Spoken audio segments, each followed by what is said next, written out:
चारों तरफ से घेर के मारा है उन्होंने। और खबरें तो ये भी आ रही है कि पुलिस को अपना रिएक्शन देने का मौका ही नहीं मिला। शरीफ जोया भी यही वाली बात कर रहे थे कि मकामी जो लोग हैं वो इनकी भरपूर मदद करते हैं। तो शरीफ जोया, क़यादत भी, जो मकामी लीडरशिप है वो भी इन डाकुओं के साथ है, और मकामी अफराद इसलिए भी साथ हैं कि डाकू जो हैं उन्होंने शादियां की हुई हैं, और मकामी फैमिलीज जो हैं यहाँ पर उनकी जो डकैती के जरिए जो आमदनी होती है उसमें कुछ हिस्सा भी दिया जाता है।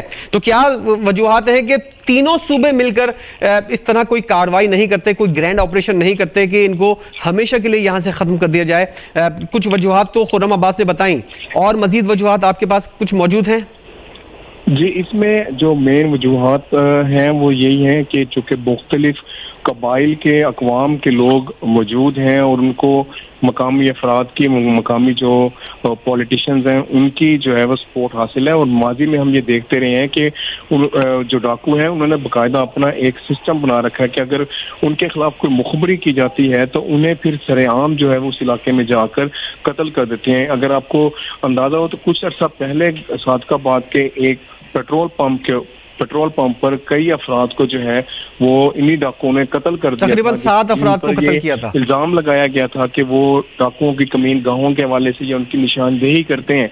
अभी तक तो पुलिस को मतलब मुख्तलिफ जियो फेंसिंग करनी पड़ेगी उनको, ड्रोन के जरिए और दीगर जो लेटेस्ट टेक्नोलॉजी है उसको इस्तेमाल करते हुए एक मजबूत ऑपरेशन शुरू करना पड़ेगा। और इस बात को यकीनी बनाने की कोशिश इंतजामिया को करनी पड़ेगी कि वो जो डाकू हैं जब ये इस इलाके से अगर भाग जाते हैं तो दोबारा आबाद ना हो सकें। लेकिन चूंकि मकामी ये सारी ज़राई इलाका है, चूंकि दरियाई बेल्ट है, यहाँ पर ज़राअत होती है, यहाँ पे फसलें होती हैं, तो मकामी अफराद, मकामी जिम्मेदारों की सपोर्ट होती है। और जब ये फसलें उगती हैं, जब फसल की कटाई का वक्त आता है तो हमने ये देखा कि ये पहले जो ये कच्चे के इलाके में ऑपरेशन होते थे वो गंदम के कटाई के सीजन के दौरान शुरू होते थे कि उस वक्त जो डाकू है ये आपस में झगड़ा करते थे, लड़ते थे, तो उसके बाद से पुलिस के ऊपर भी ये अटैक करते थे क्योंकि पुलिस जब कार्रवाई करने जाती थी ये। लेकिन अब तो गुज़श्ता 1 साल से जो है ये ऑपरेशन जारी है। और आज का जो